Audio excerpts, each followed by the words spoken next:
Dynamic willpower is where you have freedom of choice, where you are able to decide what you want and you pour your energy into it.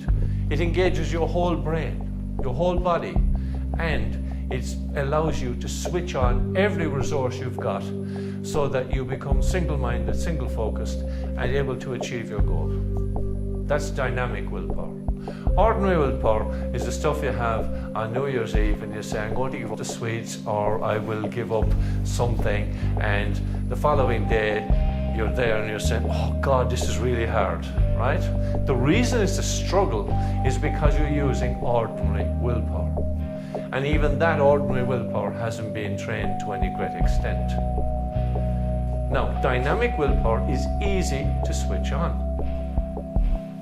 It's very easy to switch on. We're going to switch it on here in less than 2 hours tonight. Ordinary willpower. When ordinary willpower is engaged, it means that you are working from this area here. You are struggling. You are pushing that rock up the hill. You are forcing yourself not to have that slice of cake. You're forcing yourself not to take that thing from the fridge. You're forcing yourself all the time. So it's a fight situation. And when you're in fight mode, only a small part of your resources are available to you. Only a small part of your brain is available to you. That little piece there, and if you look at it, it has a fairly grumpy look on it, like somebody who's just been deprived of their chocolate, cigarettes, alcohol, and everything else that they've considered to be nice. So this part of the brain here is the area where we go to when we're struggling. And when we're struggling, this part of the brain acts like it is a survival matter.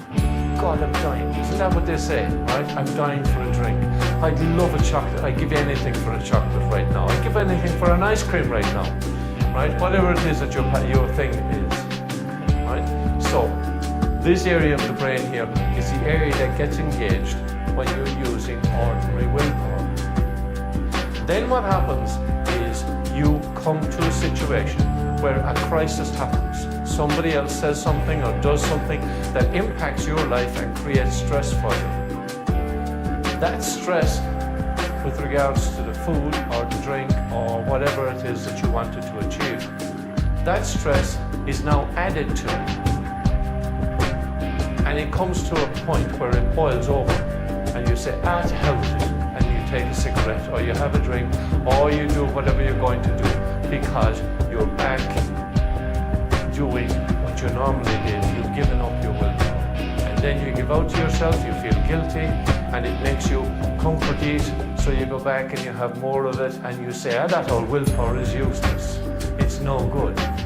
The reality is you use a very basic willpower. It's the kind of willpower that will not always work. It frequently crumbles when you have stress, whereas when you go to dynamic willpower, the dynamic willpower is working in this area up here, the green area, the multicolored areas, and this area here. It engages all of your brain. Now, this area here deals with the struggle, the fight or flight reflexes in here. The middle section in here engages your emotions. It engages your things that make you feel happy. And on Facebook we have like and no, don't like, right, or unlike, or whatever it might be. And that is the area of the like and unlike. So if you like something, it stays in your life, and if you don't, then you unsubscribe from it, right? And basically, if that's all you had, then you would only focus your willpower on the things that you liked. So children who won't eat their vegetables, I don't like it, right? I don't like the taste, I don't like the smell, and I don't like the texture. But really, they're just not liking the middle, you coming from the middle section of the brain. At the top section up here, in the green section, that area of the brain is the area where you have self-control, where you have the choice. It's where you can actually plan and where you can work from. It's this area of your brain up here. just inside your forehead. So just put your hand on your forehead for a moment, please.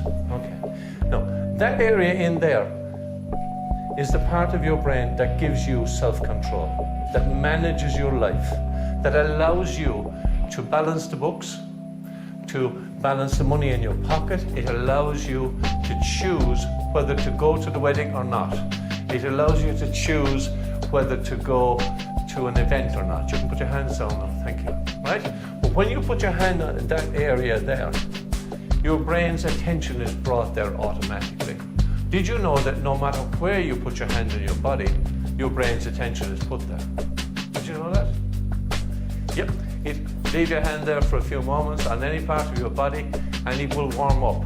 The blood will actually come and it will circulate more in that area. It isn't an extra contact of heat, it's actually the body will generate heat in that area, wherever you put your hand. Did you know that? Right? So when you put your hand on your forehead here, you're bringing extra blood supply and extra resources into the part of your brain that allows you to have self-control, that allows you to have a bigger picture, that allows you to see the big picture, the long picture. Some people set goals and they set them from, I'm going to do such and such a thing by the 1st of March. Admirable, lovely, a nice short crisp goal, a very smart goal, right? So it's specific, they're targeted and etc., right? But it depends on which willpower they're going to use. Are they going to use regular willpower, which will crumble as soon as they get the stress? Or are they going to use dynamic willpower, which will take them through the 1st of March and then allow them to set a bigger goal and a better goal after that?